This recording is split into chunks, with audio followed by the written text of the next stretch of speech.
Hello, everyone, and good morning. Welcome to our live feed update for August 17th. I'm your host, Taran Armstrong, and I'm here today to update you on everything that happened yesterday on the Big Brother 25 live feeds. It was day 15 in the house, the day before the eviction, and the vote continued to fall back into place, but in a very messy way as we prepare for tonight's eviction. And we had some more relationships develop, strategic and not strategic. And we got some stuff to talk about. And with me to do it is Aysha. How you doing, Aysha? I'm doing wonderful, Taran.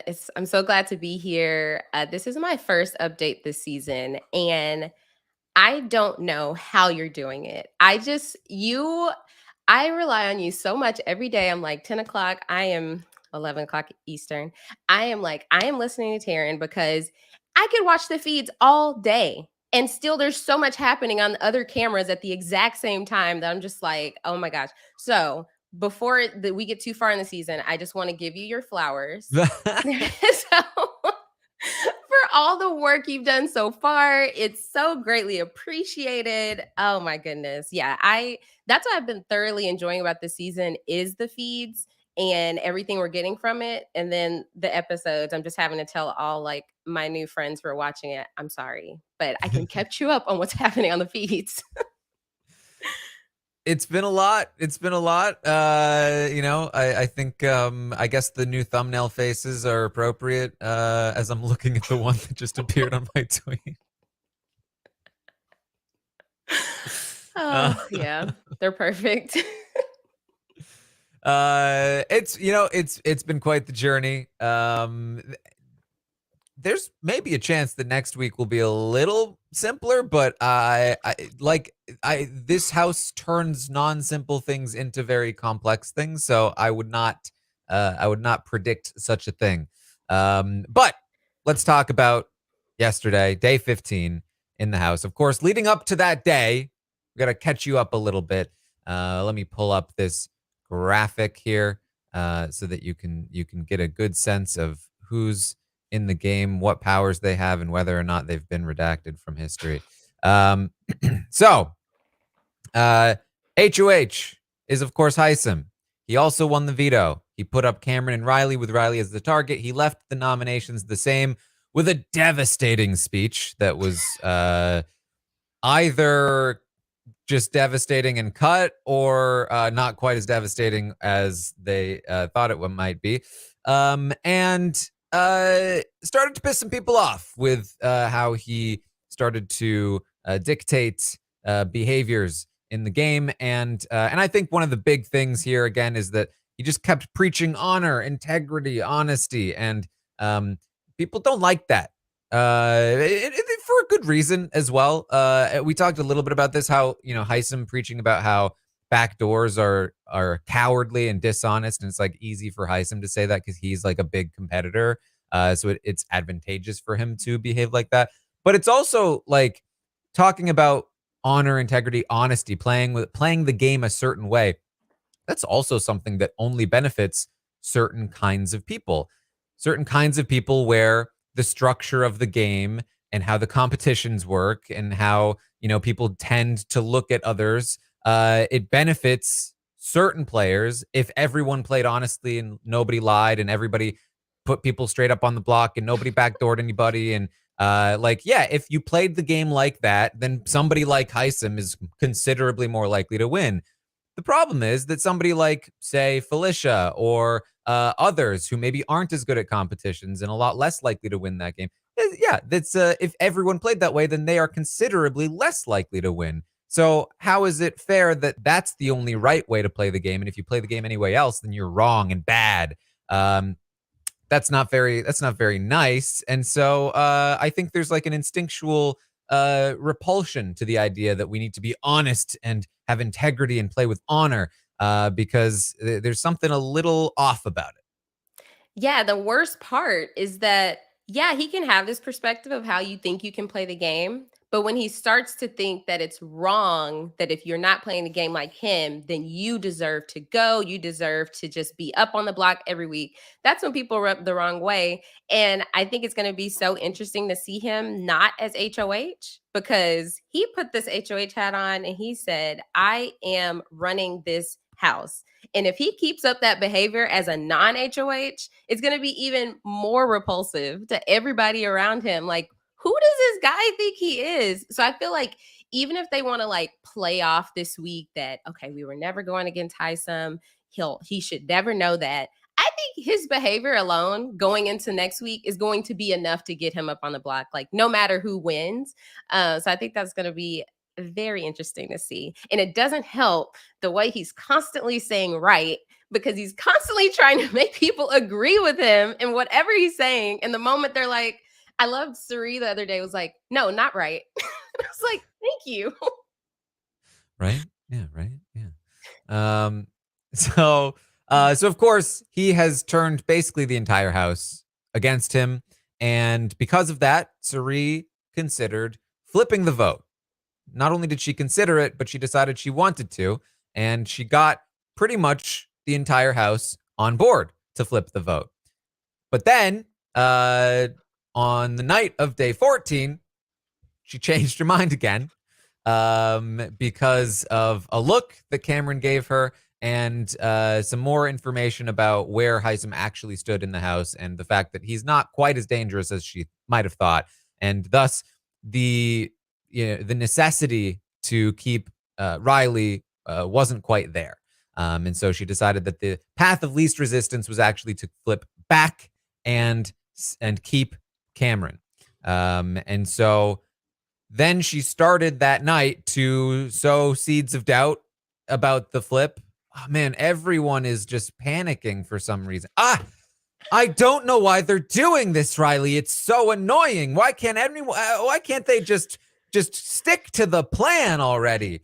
And so they started panicking, and then here we are today, day 15, where we're gonna continue to keep things as vague as possible, keep the other side confused and panicked, while they lock in the reflip back to keeping Cameron. That's where we are.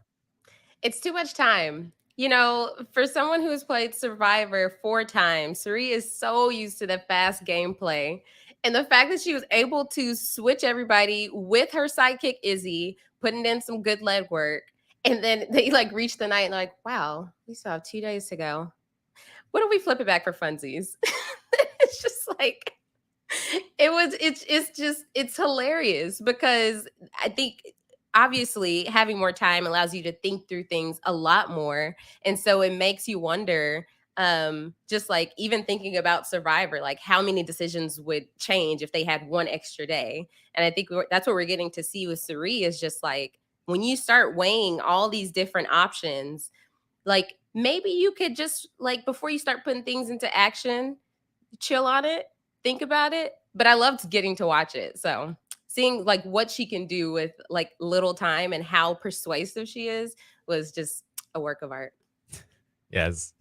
So, in the morning, Jared, Suri, Izzy, and Corey get together, and they say, "Hey, we're deciding once and for all. This is what we're doing. We're gonna make a decision. We're gonna stick to it. So the decision is what? We're getting out Riley. Okay, Riley is leaving. No more changing. That's it. We spend the rest of the day focused on making sure that's what happens. We're not going to change our minds anymore." Worth noting, of course, that and I talked about this a couple of nights ago. Corey was saying, "Hey, we got to name our alliance, our thing." Jared, Suri, Izzy, and myself. Throughout this big flip, obviously there's like a big movement in one direction, now a big movement back in the other direction. But and so like theoretically you'd say, well, nothing has really changed other than the fact that maybe they've exposed themselves a little bit. And the vote went one way and then it came back, but we're back to where we started. But it's not quite true. There have been some like advantages to be had. through this. And one of those advantages was, I think, taken up by Corey, who was with them through many of the steps of this flip. Uh, because Suri and Izzy were gaming so hard throughout this, the other people that they can talk to about game and bounce ideas off of and like have by their side as they're making all of these moves are benefiting from the fact that that they're doing all of this. And so Corey being there, talking through options, giving them advice, and just again like being with them every step of the way has gotten him even closer to Suri and Izzy than he was before. And they really are like that core group of four was deciding. All of a sudden, Corey was in on the deciding group of what we're doing with this flip.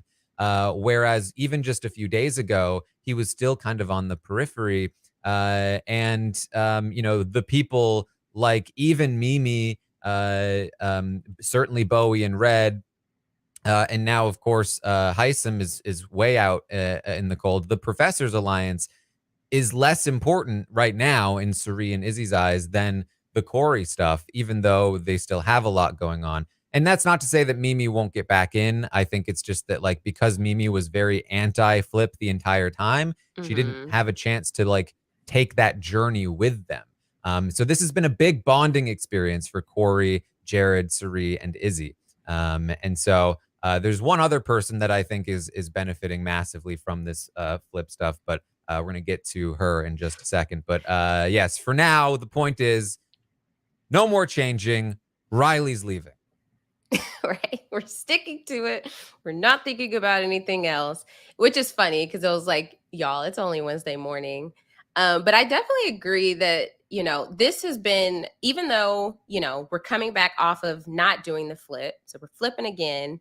I think this is what Heisem wishes that he was doing with his HOH, like restructuring the house on purpose and really finding people that he can, be close to. Because I think even though the veto speech, what we saw wasn't as intense as what we heard it to be, we still heard him say, you forced the house split too early and you forced, us to, he's like, I want to like choose the people that I, can work with or whatever. So clearly the people he's working with can see like, oh, so you don't want to be working with us. But there were so many moments throughout yesterday that I was like, where's Heisem? Like, how are they doing all this gaming, all of these conversations, and Heisem is nowhere to be found? So I'm glad that they did this so they can really like lock in some people instead of just like being stuck with the people that they can like get along with. But it was very interesting because I don't think they necessarily intended it to work out that way, but it worked. Yeah. Another interesting thing of note is that, of course, after last week when Riley was the HOH, everyone was looking at Riley as the ringleader. They were looking at her as the glue, which is true, but the ringleader, which was not quite true. That they felt like Riley split the house, Riley did these things, but we knew that it was actually Jag. That if Riley had been in charge, it would have looked a lot different. Jag is the one that came in and restructured things that into a much more favorable position for them, minus the Jared inclusion. And so I wanna just take you back to day 14 again. There was a conversation that I told you about yesterday, where Jag, fearful that the vote might be flipping, talked to Felicia and started telling her about how, like we shouldn't be scared and really like pumping her up. And then Matt and Riley came in and they were pumping her up, and everyone was like, yeah, we got to make this happen. And Felicia was like, yeah, I agree. I'm not scared. I'm going to do that too. And then after Felicia left the room, they literally, the three of them, like they just won an HOH, were jumping. Yes, yes, we're pumped up. We're doing this. We just made this happen. Felicia is down. And then Felicia talked to Corey right after and was like, yeah, I'm thinking Riley's got to go. Now that was funny by itself last night or the night before. It's even funnier because here today on day 15, she is going to tell Izzy and Suri, and then later Jared. Yeah, so I talked to Jag last night, and I don't think Riley is the ringleader at all. I think that Jag is the one behind Riley's strategies. I think he's the brains of that group. And basically, she has seen through him. He has exposed himself to her, and she is now looking at Jag as the brains behind the whole operation. Who knew going so hard for your ally on the block will just expose your entire game? Because now this is even more reason to get out Riley, because it's just showing how close her and Jag are for them to think that she was playing Jag's game. And now it's just like, oh, well, now we should get rid of Riley so that Jag doesn't have Riley. And then we can worry about Jag later. Yeah, and she was like, "So I think what we need to do is just keep acting like he's playing us, like we don't see it." Which is why she was pretending to be manipulated by him in that moment. Yes. I love her. Oh my gosh. There was that Yeah. moment yesterday that she was changing and the camera was zoomed in on her and she was like, "Hey, Mr. B." Because we were just watching her change. Oh, she's just a joy. And I don't know if I wish that she could be like, okay, we got a Felicia. Now we can keep getting people like Felicia in future seasons. She's just such a gem and so entertaining. And you need that, especially when we have so much strategy elsewhere to watch. Oh, I love her. Yeah, she's genuinely very smart, Hmm. and strategically smart, and she is offering up like actual good ideas a lot of the time in these conversations. But there's also some fun things that happen. Which, listen, I'm very sympathetic. Happens to me all the time. But in the middle of her clocking Jag, talking about now they need to make sure that they're like keeping an eye on him and maybe taking a shot at him soon. She's going to talk about how, yeah, so we need, yeah, I mean, we can't take too many shots at our own people before we take the shots at the others, like Jared and Blue. We got to make sure that we have enough people to take those shots at Jared and Blue. We got to get Jared and Blue out. And they're like, Jag Jag, and Blue. right? That one. I thought that was so hilarious. I'm like, that was they made sure to correct her. We're like, don't go thinking you got Izzy thinking, don't you go after my brother. You mean Jag, okay? So basically, the target list for them seems to be Heisem next, then Jag, then they can get rid of Cameron. It's basically like take out Heisem, take out one of the, Jag Blue, Matt situation, then move over here, take out the Cameron Red situation going on over there. Kind of just taking shots at the various groups so that no one gets too much power. Yeah, I mean, and it makes sense because they started to even think through jury, like, okay, we need to get this many people out before jury. And I think that's accurate. I think I don't know, actually, with taking out Heisem first. I think they need to let the other people take out Heisem. Yeah. So hopefully, if we do get an HOH on that side of the house, they're not the ones taking the shot, because then, I mean, they are capable of winning competitions. It's not all physical, and they can even win some physical comps too. So I just don't know. I could see it being a dangerous game to play if they decide to go after Heisem and then he stays. Now you got a comp beast aligning with the other side of the house. Yes. So there's a huge amount of summary that I want to do here, because we've reached the point where there's no actual significant movement or changes in what's about to happen. And we get what we'd normally get at an early stage of the game, where somebody is, going to be voted out, but nobody really wants to tell them that they're going to be voted out, like specifically. So they're very vague. The problem is that they've already really like exposed themselves in terms of like knowing that they had the numbers to do that. So usually how this works is somebody's running around campaigning. Hey, will you vote for me? Will you vote for me? And the person that they're campaigning to knows that they don't have the votes and that they're not going to be one of their votes. But they don't want to be the one to tell them. And they don't want to be like, well, no, I'm not going to vote for you. So they say, I would love to vote for you. I like you. We're, a thing.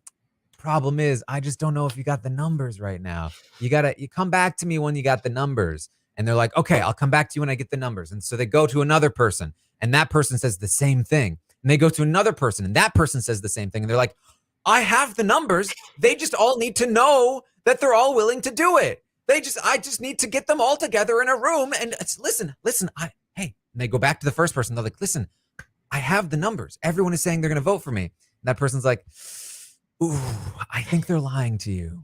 I don't know. I don't trust this. I just don't think, oh, but listen, okay, I'm telling you, I just talked to them. They definitely are going to vote for me. Yeah, I don't know about that one. I'm just not be the one to sure. go against the house. Yeah.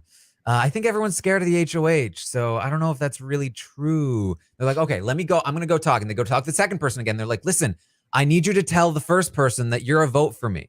And they're like, oh, I don't know if I can do that. I don't trust that person.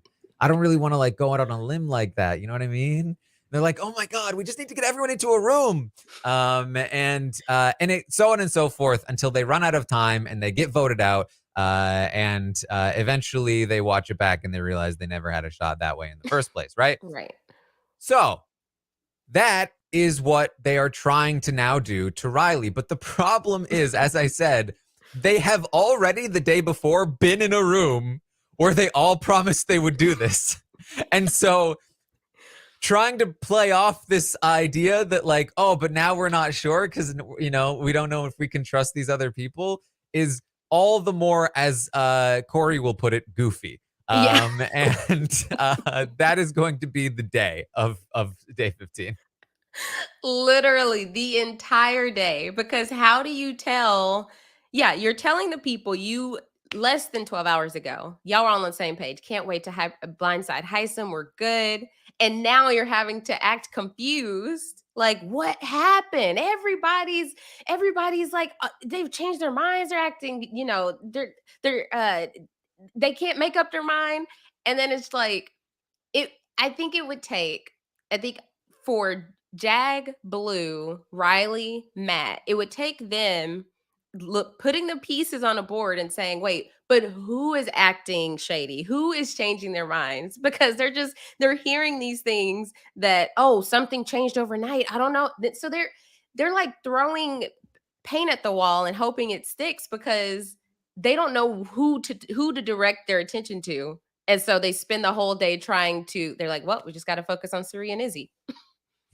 Yeah, it's like they're playing keep away and like Riley's running up to them when they have the ball, and then as soon as Riley gets there, they throw it to the other person. Yeah. And she's like, what?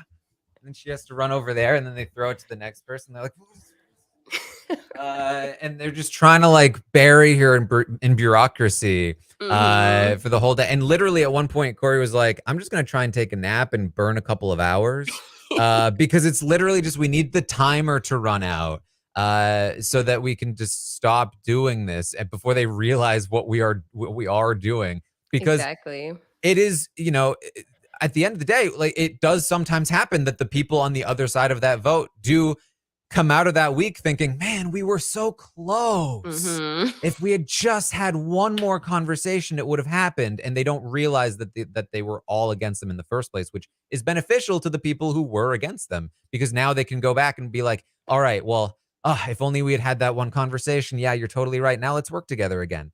Because now we're having the conversations, right? Instead of yeah, we were against you. We didn't want you to have your number. Right. I was with Corey at some point in the day. He was telling Suri, why don't we just tell Riley we're voting to keep her? Then we don't have to do all the back and forth. And I'm like, yes, then you don't have to, then you're just getting check-ins like, hey, we're still good, but you don't have to be playing the game and not, like Suri said earlier in the day, having only 3.75 seconds to relax. But it's like, if they tell her she's good, then they don't have to worry about her trying to convince them, and they don't have to come up with more lies. If it's just like, yeah. But like you said, the benefit is that you have the Jags, the Blues, the Mats that are like, oh, okay, y'all are with us. We were there. It was just everybody's afraid of Heisem. That's what it is. Heisem is the bad guy, rather than, oh my gosh, the whole house just blindsided us. Yeah. So that's pretty much what's happening. They're going to Suri and Izzy, and they're saying, man, we're just not sure about Corey in America, though. And then they'll go to Corey in America who are like, what? Yeah, we're obviously on board, but like, are you sure Izzy and Suri have felt comfortable enough yet? And it's just back and forth pinging along. And in the meantime, they're losing their minds running around in circles. Jag is starting to be like, okay, listen, America, you just need to start telling people that everyone is voting this way, and if they don't get on board, then they're the ones going to be left out. Even if it's a lie right now, we just need to make that be the thing that's out in the truth, because they just need the confidence. They just need to know that everyone else is doing it, and then they will do it. And it's like, that's never how it works. Right. And the way they were doing this at my bedtime, I was like, y'all got too much energy. I'm trying to wind down so I could just wake up early and catch up on y'all's all night activities. But Mel Brown on Twitter tweeted that it was like, he tweeted that Jag and Blue went to the DR to get posters to campaign for Riley, which, guys, that did not happen. But it's basically, that's like what they were doing. They were trying to do everything they could. They just were like, okay, forget just having these private conversations. Like, everybody knows what we're doing. We just need to get everybody in a room and make sure that everybody's voting to keep Riley. And it's just like, I think when you get to that point of desperation, I think you need to take a step back and realize, wait, why are we having to be so frantic? And why are we having to do this if people genuinely wanted to keep Riley? Yeah, and they also threw in a couple of classic like distraction tactics where they'd be like, "Oh man, yeah, I think here's the problem. I think that because Riley said something about like Suri and Izzy having a lot of influence, now they're starting to get worried about that." And they're like, "Riley, why?" And then they have to go and talk to Riley and be like, we need to fix this now. And it sends them off on a whole side quest. And then then on the other side, it's like, yeah, man, I think Riley said something about only needing 2 votes instead of saying she should get 7. Riley, stop! You're ruining everything. Oh my God, chill. Oh my gosh. They're blaming everything except Izzy and Suri. Like, they cannot put 2 and 2 together, which just obviously points to Suri's just ability. Like, people, they have Riz. Suri has Riz in any of these social strategy games. Like, the way they're not even, but maybe, like, okay, if Suri and Izzy, if we think they're running the game, running that side of the house, maybe they're the ones who changed their mind. That never came up. It never was like they were like, they never landed on that. But I just loved how they kept blaming Riley. It's almost like they wanted to say, Riley, stop campaigning for yourself. We got it. We're gonna keep you here. You're not listening to anything we're telling you. Mm-hmm. So that's happening throughout the day, all day long. They're just stalling. They're just stalling until the eviction can happen, and then they can solidly come up with whatever excuse they plan to come up with after the fact and work on damage control from there. Which it's messy as hell, but it's been effective in the past and it might still work here. I mean, just throwing out nonsense and confusing things and just overloading the system is a genuine tactic. And we might see it work here, despite all of the messiness that happened to lead up to it. You can't forget about Suri's bodyguard that she had throughout the day. Like, she's like, if Bowie is present, people will not talk game. And so she just had Bowie following her around in the house so that no one would pull her. And then there was one point Bowie was like in the comic room or something, and Suri was like, where'd you go? She's like, I was waiting for you to come back. She's like, no, they pulled me into the have not room. Another funny thing throughout the day is that Izzy was wearing like this bright orange like hoodie, and Riley also was wearing bright orange, and like multiple times throughout the day, Riley would be like, "Oh, twins!" "Oh, we're twins right now." And Izzy was so annoyed. She was like, she saw me wearing bright orange before she put on bright orange. So she clearly just put the bright orange on so that she could come up to me and say twins. This was not organic. Right. We weren't just naturally twins. We weren't on the same wavelength when we woke up today. She did that on purpose. Ugh. And She's it trying just to use. seeing them on screen at any point yesterday was just so funny. Yes, it was They're so both bright. orange. Yeah. And don't get me wrong, orange is my favorite color. I love orange. Izzy with the orange sweats, the orange the sweatshirt, the pants, and then you just add in Riley. It was a lot. It could be a fixture in the house with the bright Right? colors. Exactly. So the other person who is benefiting a lot, or at least I would say maybe taking advantage of this situation and really improving her position in the house, is America, who has been, as we've talked about, a bit too passive in her game. She was approached by Suri early on, kind of didn't really do anything with it. And from that point, they were all kind of skeptical of America. There was a lot of talk about putting America on the block, maybe even targeting America. People didn't like her very much on the other side. She wasn't branching out enough. However, with everything that's happening, she's been forced to kind of step up her game, and she's got game. She's pretty good at it. She's I would say a very good liar. She just has this demeanor where she's just always kind of like, Yes. are we not voting to keep Riley now? Okay, that makes a lot of sense. Yeah. Oh, I don't know why they're not keeping Riley. It's so weird. Yeah, I don't know. I don't get it. It's like obviously they should want to, but man, I don't know what's going on. So that's it's a funny thing. And so she's very, very easily playing both sides here. And in addition to that, she's developed this relationship with Corey. We've seen that Corey has been looking for just like the person that he can talk game to, but is also like kind of separate from him to a degree, and like a duo partner kind of person. He thought that was Jared for a while, but that's developed into something bigger. And I think he's still definitely locked in with Jared, but he was looking for like an extra person. He thought that was Mimi for a while, and he kept giving her a bunch of information, but she gave him nothing back. And so he's started to move on from Mimi, which missed opportunity, I Mimi. Come on, you're on my know. draft team here. And now he's moved on kind of to America, who is very happy to play with Corey, and very much on his wavelength. She's a huge fan of the show. And so she's locked in with him. He's starting to vouch for her. He's starting to say, hey, listen, I think it wants to play with us, is willing to jump from the other side. And America herself has done great with that.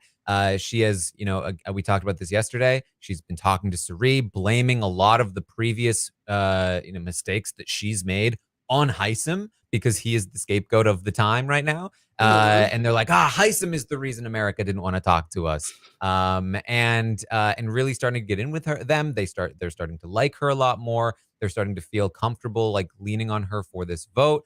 And so like she's really getting in there in the mix. She's now involved in a lot of these discussions in the same way that Corey has really developed his relationship with Suri and Izzy through this flip.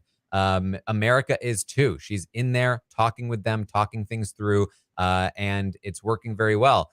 Speaking of Mimi, because she was involved in a conversation with Mimi again, if you remember early on, shortly after Corey pitched to Mimi that they should be a secret pair, there was actually a discussion between America and Mimi that they should be a secret pair, which didn't go anywhere from there. But those talks have rekindled, and they talked again about keeping, watching out for each other, kind of like keeping each other's names out of the target pool as much as possible.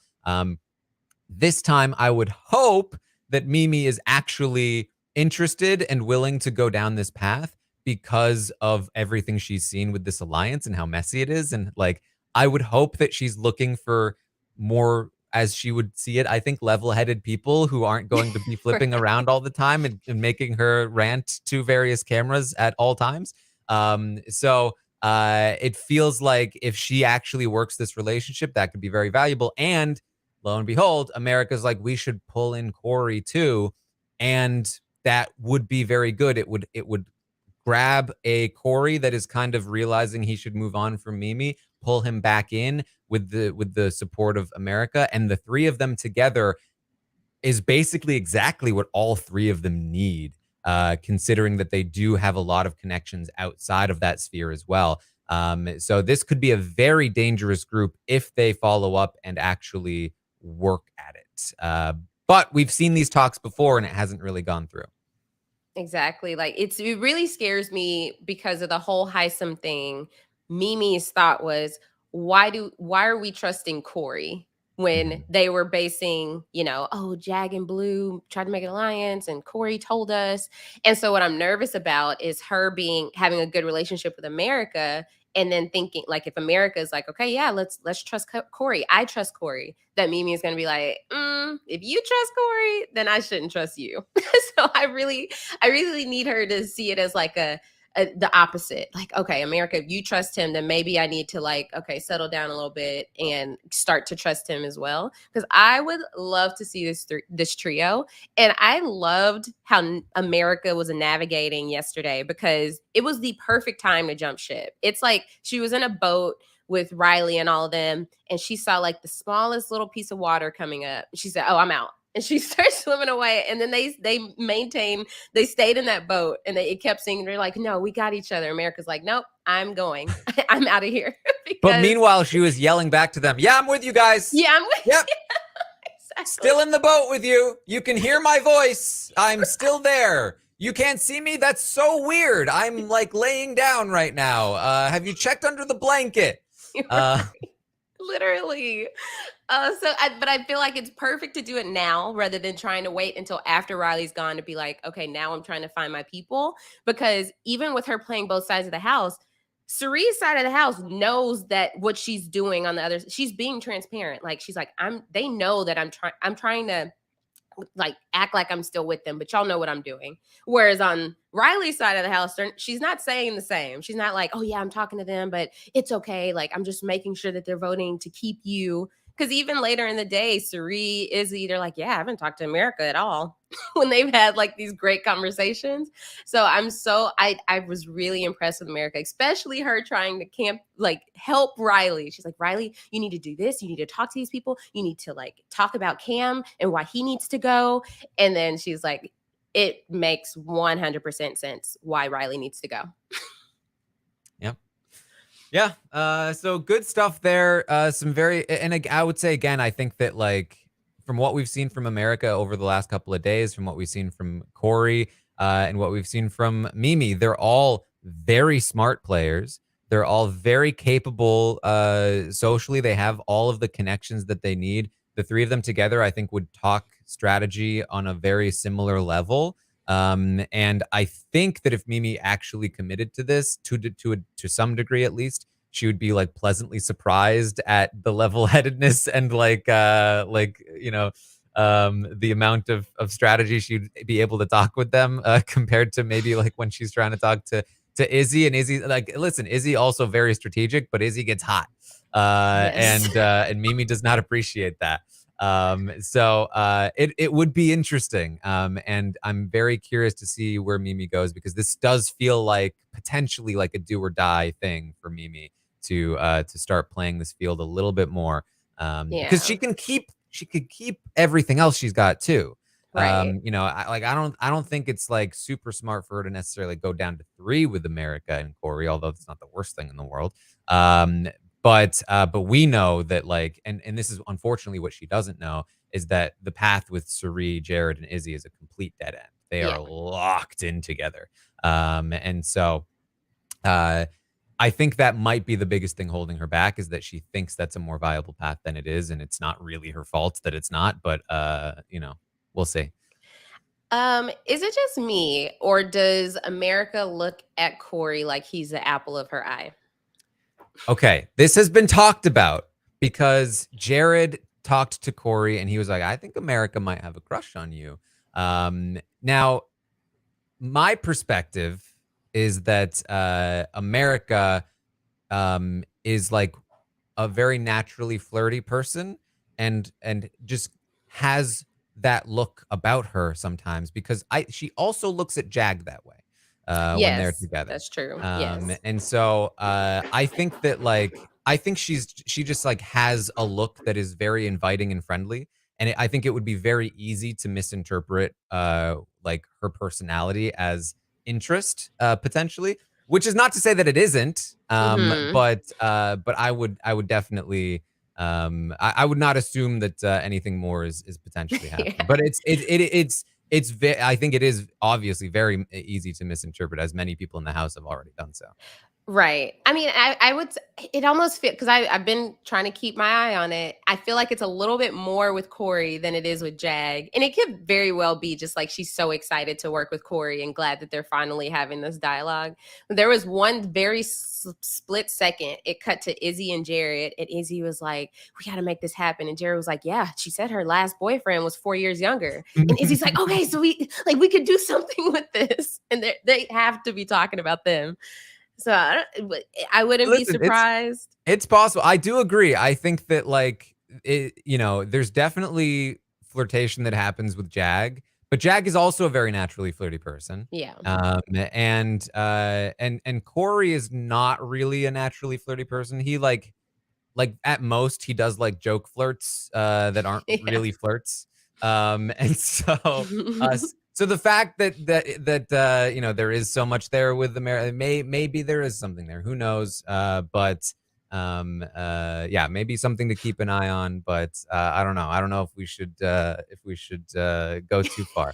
Right. um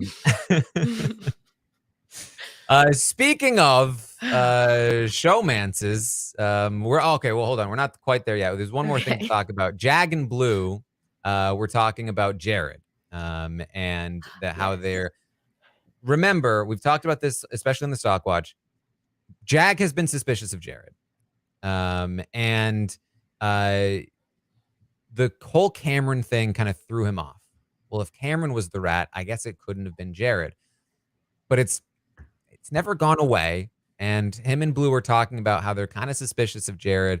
It's just like there's something off there. And they say that they think he's playing the Cameron game too. That he's also Mm. a Cameron. There's two Camerons. It's just that Jared is playing better than Cameron, and he was harder to spot. And so they are very suspicious of Jared. Blue even says, "I want to be the one to take him out later in the game," which is like you know famous last words for somebody who's about to get into a showmance with a dude. Right.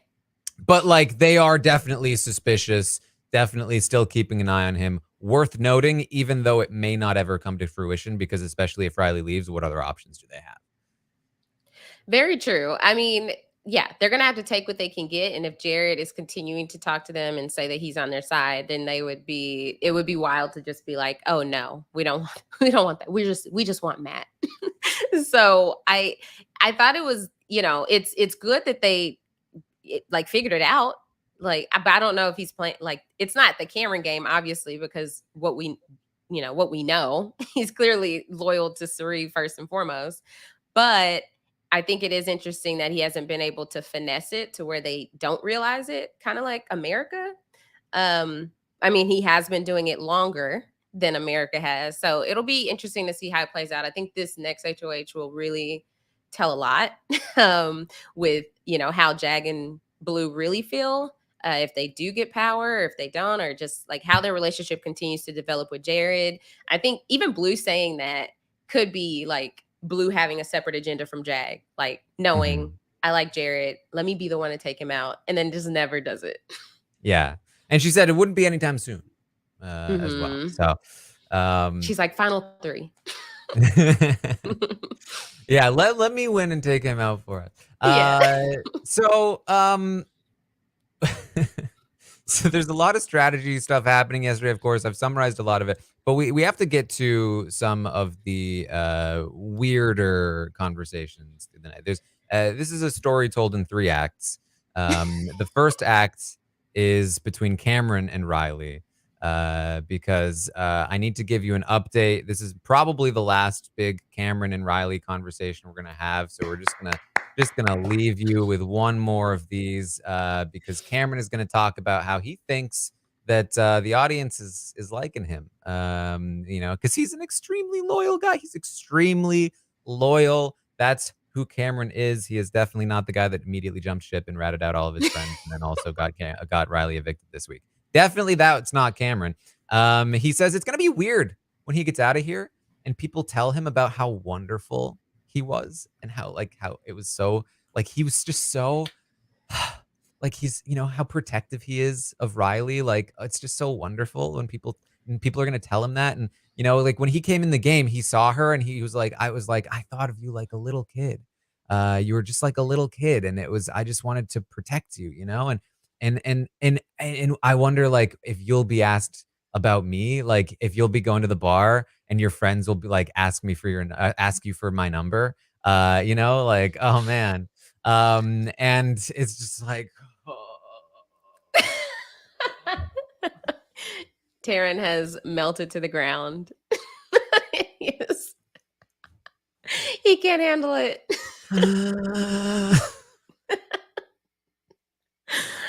I just think the worst part of it all is the switch. We know you were feeling her at first. We know that's what your intention was. And now all of a sudden, as she showed no interest, I see you as a daughter. And it's just, you can't make that switch on 24/7 live feeds. We've witnessed this happen. It's I saw you as a little kid. You're like my daughter. But hey, have your friends got any interests? Right? It's not even that.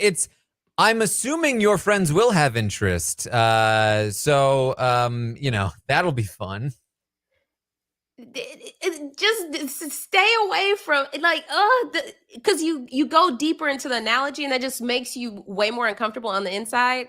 A figurative dad asking his daughter about her friends being interested in him. Stop. So that was part one. In their conversation later, he's, no matter what happens tomorrow, I love you. I know y'all spent a lot of time together and we've seen people fall in love faster. We have Bailey and Swaggy. We've seen it, right? But this is weird. It's just weird. It's weird. Part two is coming, but before we get to part two, just a couple of brief conversations worth pointing out. Red and Bowie are going to talk. And they talk about kind of their position in the middle of in the game and how Red says he's playing the middle, but he feels like he's got protection because he's not really in the middle because he's with the professors. And this is an interesting conversation because these are the two that have been left out of a lot of the conversations throughout the day, throughout the last few days. And so hearing their perspective on the game is interesting. She asks Red, what would happen if people want to use you as a pawn, though, because you're playing the middle like that. He says, well, I won't want to, but I'll feel comfortable because I've got protection. No, you don't. And Bowie says, well, I might seem easygoing, but there's no way I would accept being a pawn, which is an interesting statement. I'm wondering if it's true because a lot of people plan to use her as a pawn. Red says, that's the side of Bowie I want to see. The one that starts to care about the game. Red says, don't tell anyone, but I'm still working on Izzy. I don't think she likes me. And they talk about, because they've now been informed by Suri that the other side's pitch, the Jag Blue Matt pitch to keep Riley is, after we get out Heisem, we'll put up Red and Bowie. So they now know that they're talking about putting them up. And so that's a good excuse to go after that side, those people, because they've said their names, and they don't like that. Yeah. And I mean, that's all the reason you need. Someone says your name, no matter what context, you can go after them. Mm-hmm. Suri also has a conversation. She has one with Heisem later into the night. I don't get why Suri, I get she's got a day job, but somebody needs to hire her to be in a movie, I think. 100%. The acting is on point. So she does something that this is how she's trying to do this damage control. This is her tactic. She's been, stalling all day with Jag, Blue, and Matt and Riley, and trying to confuse them with what's happening over there. And for the Heisem end of things, because obviously she's very exposed. She said a lot of things about Heisem. She's entertained a lot of this flipping. She's trying to shift this narrative and get ahead of it. She's telling Heisem about how, yeah, they've been campaigning so hard all day. Oh my God. And we're just trying to deflect it over to the other to Corey in America, and then Corey in America trying to deflect it back over here. And she tells them the true story of the day, minus all of the previous flipping, but like giving him enough of the truth so that when if Jag ever goes to Heisem and is like, yeah, they were considering flipping, Heisem's going to be like, yeah, that and I get that, right? Right? Yeah, because the truth of the matter is that I knew that was happening. And he's going to be like, what? How did you know that was happening? And he's not going to realize that he didn't know, that he knew some of it, but not all of it, right? Probably. That would be the idea. That would be the hope. So she's prepping him for that and all of the ping ponging. And he talks about, and he was having a conversation with Corey about this as well, how it might actually be good if they end up voting for Riley to stay. If it ends up being 9-3, that gives us a great reason to put them up next week. And Cerie's like, yeah, that makes a lot of sense. Yeah, you're so smart, Heisem. And she's like, so yeah, I mean, we've got them to go after for the next couple of weeks. Heisem, we're just so set. We're set up so well, Heisem. We got this. And she hugs him, and they're excited. And it's like, all right, we're here. We go.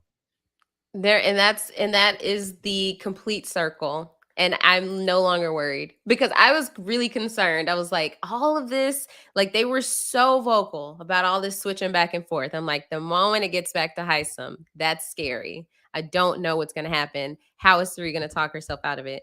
She said, I'm going to go right before the eviction. I'm going to talk to him. She was like, we told him, we were telling the other side, like, we were working for Riley. We weren't. It was like, that is just perfect. Now Heisem just like, I know everything that's been going on. And Heisem is so Heisem that he's not going to try to, he's never going to think he doesn't have the full story. He's going to think, now that Suri told me that I have the full picture, anybody comes up to me, I'm going to stop you right there. I already know. I knew that before you even came up here I knew you wanted to tell me about this. It's like, and that's the perfect type of person to tell this type of information to, because she doesn't have to. I don't think Suri will have to worry about, from this point forward, anything anyone says, because he's going to believe because she came to him first. Oh, it was just a work of art. And then, I mean, I know the conversation that she had with like Blue and Jag and Riley and Izzy in the room.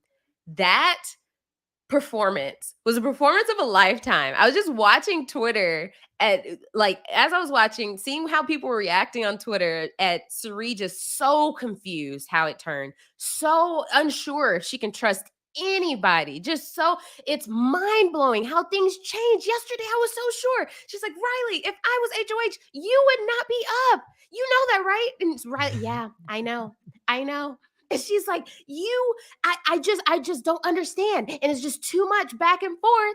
I can't put myself out there like that. I've done so much already. I can't put myself out there.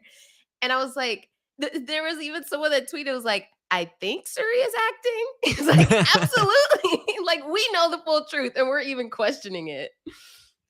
Yeah, it's impressive stuff. I would say that, like, if we were watching the boats, right, and now we're seeing the Jag Blue Matt boat sinking, the Suri boat, she kind of started poking a bunch of holes in her own boat over the last couple of days, and people are like, what are you doing, Suri? You're gonna sink.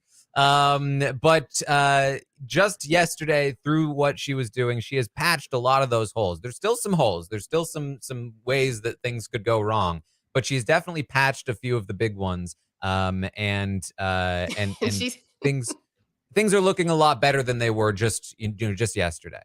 And she's telling everyone else on the boat, y'all, I don't know how these holes got here, but don't worry, I'm fixing them. I have everything I need to fix them. Don't worry. And they're like, Suri is amazing. She is so helpful. We would not be afloat if it weren't for her. Yeah. So we will see. That I mean, this is what we talked about on the Stock Watch, where and we hadn't even gotten there yet, but this is what we talked about yesterday too. It's like, you know, especially if you don't know Suri from Survivor, like you cannot underestimate just because she is being messy and making potentially some big mistakes. You can't underestimate that she is also so good in other areas that she may be able to just like pull the whole thing off. So we'll see. We'll see as we move forward. Let's get to part two of our 3-act story. Part two is the meat of the story here. It's the biggest piece. It's the thing that most people have been talking about last night. Jared and Blue. Yay. I cannot wait to talk about this. Gonna have a bit of a showmance talk. It's a long conversation. Very long conversation. Takes place over hours. But really starts getting deep later into the conversation. Blue earlier is gonna say some funny stuff like, "Hey, yes, Mama Suri was asking me what I like about you, Jared, and I told him that I think you're a good listener." And Jared's like, "Yeah, well, this is it. We're in it for the long haul, then, huh? Like, here we go." And Blue's like, "Yeah, I already think we'll be a toxic ass couple." That's what you want, right? Goals. So that was fun. Later, he starts talking, and again, you have to put yourself. If you haven't seen this conversation, you have to like, I gotta like help you understand the tenor of this conversation. Jared is very much like, yeah. So I do have to warn you, I might get into some situations with females that you might not like. That's the thing about me. I get into some situations with females. And she's like, "What do you mean by that, actually? What does that mean exactly?" And he's like, like some people I might have some history with might be like there at a thing with me. I don't want to get into details. I'm not ready to tell you more details about that. We need I to might advance a bit more before we go into that kind of stuff. I might be out of state sometimes, and you might see pictures when I'm Yeah. with other females, and you just got to be okay with it. And sometimes I may be in a situation that there's nothing I can do, and I just need a girl who's okay with that. Taran, hearing you say females is the funniest thing I'll hear all day. Honestly, hearing you say it was also weird to me. Oh my gosh. They go on a whole thing about like, Jared is like, "Could you date me knowing that I was going on this show?" And she's like, "Yeah, why not?" He's like, "Well, I'd be in situations like this." And she'd like be like, "Well, not if you were dating me though, right? It's like, you're not going to cheat on me on national television." He's like, "I mean, what do you count as cheating?"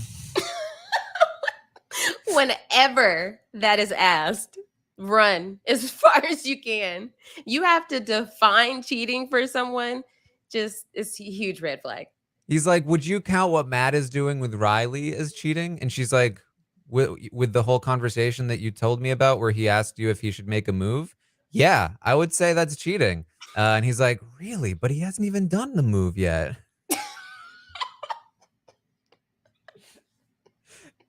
And she's like, "Oh, you don't know me." And he's like, "What does that mean?" And she's like, "Listen, I have lots of guy friends that I'm close to, like if like you really telling me you wouldn't be annoyed about that?" He's like, "Oh, that's entirely different. That's real life. It's a whole different thing in real life." Shows are different, apparently. Shows are just make believe. Anything that happens on a show should not affect real life, according to Jared. Mm-hmm. A couple of other fun facts. Their showman's name is in fact Boo, which I called. They say their trust. They say, "What's our trust level?" And she has him go first. He says, "I like a 5 or a 6 with you." And she says, okay. I was gonna say like a 4 or 5. And it's like, oh, she got him. She got him one lower. Oh, Jared, very like it's so clear in this conversation. He is not used to being interested in any woman that can have the upper hand on him in any situation. Because even in his like, okay, if I'm out, I'm in another state, he also was saying, I'm not used to being with a girl that's doing what I'm doing. Like, like we both come off of this show, like we might have the same amount of followers. You might have more followers, but like I'm not used to that. Like, what? Doing what I'm doing. Yeah. the cringe gets worse here. Blue is going to talk about how she's like, it's actually this thing. I met somebody 2 weeks before coming out for the show. Bad timing. And he's like, did you hook up with that person? He's like, why do you need to know that? I just want to know. I just want to learn more about you. It's like, what does that like? What would you learn about me? Like, what would that say about me if I had hooked up with this person? He's like, nothing. It would say whether you did or didn't. That's what it would tell me. And why do you need to know that? And he's like, I'm sure you're gonna ask me about like what my hookup life is like. She's like, no, okay, but like, you're really not gonna tell me? Like, you're not gonna tell me about your hookup life? Like you won't tell me how many? Specifically, he goes, that's a dumb question too. What do you mean how many? It's like, because if you were like a girl who hooked up with a lot of guys, I'm gonna be like, nah. She's like, why? What does that say? He's like, I'm 24, 25. Like, I'm not used to a girl with a high count. He's saying, I'm not saying this is you. I'm just asking. I don't want a girl with a high count. Like not like a 24, 25. Is that understandable? No, that's not understandable. He's like, really? Like, you wouldn't mind if I was wild, like 100 plus? And I'm like, whoa, how did we get from 25 to 100 plus all of a sudden? There's no middle ground. She's like, no, I wouldn't care. And he's like, all right. So you'll just never tell? Like, really? She's like, no. Listen, I'll tell you. I'll say this. You're solid. Okay? Okay. What do you mean though by that? Like, I don't have anything to worry about. Is that what you're saying? Is that what you mean? Oh man, I can't wait to meet one of your friends or someone who doesn't like you, so that they'll be like, oh, you want to know this about her? Here it is. She's like, oh my god. It's like, okay, I won't keep asking then, because I'll clearly never get an answer. But like, why won't I get an answer? He won't let it go. She literally says, I'm judging you from the moment I met you until right now. You're doing what you want to do, and I'm doing that. He's like, yeah, but you won't tell me like why won't so I'm never gonna know. And I think it was like a part of him realized he's going on too long, and that's when he says like, oh, so I won't ask this anymore. But then he's like, but wait, why? Like, just stop. And then she had to say, okay, well, first of all, he's like, well, okay, I get that. I get that. But still, why won't you share? It's just, And it's just like, man, will this guy's mom please help? Oh, she's in the house with him. She has no idea. If she knew a moment of this, like, I guarantee she would take him aside and give him a talking to. It's just like, you can do so much. You can raise them so well. Can we petition Big Brother to give Suri a live feed of this interaction? We could just give her this clip so that there can be a conversation, because this guy needs some help. In the DR. So Suri, how would you feel if Jared was talking about body counts? She's like, he's what? Oh, because she's already hesitant about this. Like, we've already seen her be like, all right, like, do what you want to do, because she knows he has a situation on the outside. She's like, okay, I'm just saying. Like, okay. It's already like on a fine line for her. If she knew the content of these conversations. Oh, Oh boy. what about Izzy as a Izzy as a big sister? If she knew, if Izzy Fields knew what her little brother was Oh talking about no. to Blue, oh, Oh boy. All right. Well, that was part 2 of our 3-part story here. Part 3, we're gonna end on a bit of a sad note. As you just heard, Matt had talked to Jared about shooting his shot with Riley. And so they do their usual late night hangout, and very very nervously, he eventually is kind of gonna go for it. He's like, listen, so if you leave tomorrow, I'd really regret not saying this, but like I find you really attractive, and I have like a little bit of a crush on you. um, and Riley's response is, oh, oh. Matt. And she hugs him, and she says, well, listen, I'm not leaving. Let's just say that.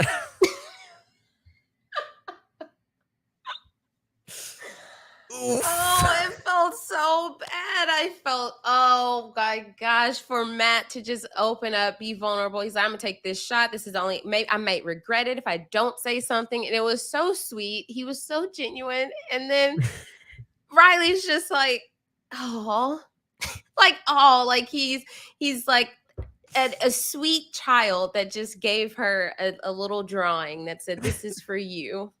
She's like, oh, gives him a hug. Nothing. Not, I'm attracted to you too. I'm glad we're on the same page. No. Yeah, it didn't go super well. I want to be clear though, just because like you see the misogyny occasionally peek out. Like Riley has every right to turn Matt down. You shouldn't be mad at Riley for not feeling Right. the same Exactly. way. And also worth noting, we've seen this before. That in fact, I think fairly similarly, we saw Christian shooting his shot with Alyssa before he left, and then lo and behold, they did end up dating briefly for after the show. So it's not impossible that this isn't something that just she doesn't feel comfortable doing anything with on the show. But yeah, it was oof, definitely some oof there. Yeah. I'm trying to, yeah, it was so earlier that day, Riley, Matt, and Jared were in a room. Matt leaves, and Jared's kind of like with Riley, and Riley's like, we can be friends. I'm good with my single life. That's why I was like, oh gosh, Matt, please don't try to like take a shot.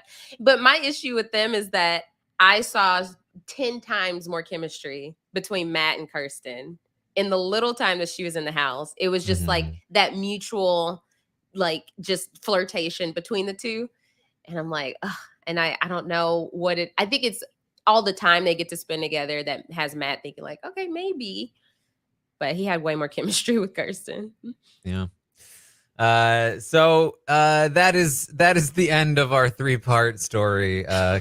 Cameron Riley, Jared Blue, and Matt Riley. Showmance Corner with Taran Armstrong. So that's where we are heading into tonight. Corey expects the vote will eventually be like 11-1. He thinks Jag and Blue will jump ship at some point today on Thursday. But Heisem and a few others are kind of hoping that maybe it does end up 9-3, leaving Jag and Blue out in the cold. So we'll see about all of that. And it's looking like Riley's going to leave. Most people in this HOH should be looking to target Heisem next week if he doesn't win the veto still. But we will see if anything changes or if the aborted flip is going to change things up in how things play out next week. Asia, anything else you wanted to bring up? Just that I thought it was really funny that Heisem, it was a news flash to him about, Red finding out that Matt didn't like that he said that, trying to force him to vote a certain way. And Because so, he was yeah. doing him a favor. Why would he Yeah. think that? Right, exactly. And then the Izzy of it all, where Heisem, they were in the room. That was yesterday, right? Heisem was in the comic room with Izzy and Cameron, and Heisem was like, he kept saying right, and he was like, and then Matt is gonna vote. Says that he's gonna vote for Riley, and Izzy's like, well, yeah, like we can't expect him not to vote for Riley. Like that Riley is his person in this game. What do you mean? She's like, you're missing the like puppy dog human aspect of it all. Just humanity. That's it. Yeah, well, there you go. That's what we have for you then from yesterday. Thank you all so much for joining. Of course, we'll be back. I'll be back tonight on Twitch, twitch.tv/Taran Armstrong. I'll be watching tonight's episode live with all of you. And then after the episode, we'll be live to recap what goes down on the episode. Hopefully, we'll have a new HOH at some point tonight. But we may have to wait until the feeds come back for that. And if that is the case, of course, and whether or not that's the case, really, I'll be back tomorrow morning at 11 a.m. Eastern to update you on everything that happens today and later tonight on the Big Brother 25 live feeds. And that's pretty much what we've got. You can find me on Twitter, tweeting things. I did a podcast with the Vulture. I just there was an article. I did an interview with. I'll retweet it out later after this podcast.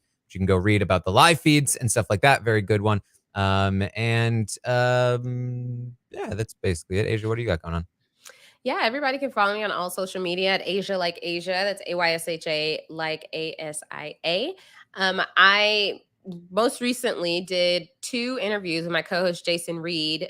We did season 16 of Married at First Sight, and we've done 2 post-season interviews with Jasmine and Nicole from this season. So you can find that on the Rob Has a Podcast YouTube channel, and then on the Love at First Sight feed where we get your podcast. Also, just found out the ultimatum returns next week. So, of course, Mary and I will be there to recap the ultimatum. And then Love is Blind is not too far away. So, we'll be doing that as well. So, just subscribe to the Love at First Sight feed where you can get all of the RHAP interesting love shows. All right. Well, there you go. Thank you all again so much for joining us here today. Make sure you subscribe to either the YouTube channel or the podcast feed if you want to make sure you don't miss any of these updates. We've also been putting out some shorts if you want some like very bite-sized updates on the basics of what's happening. You can find those all over the place. Yeah, thanks for joining. We'll see you next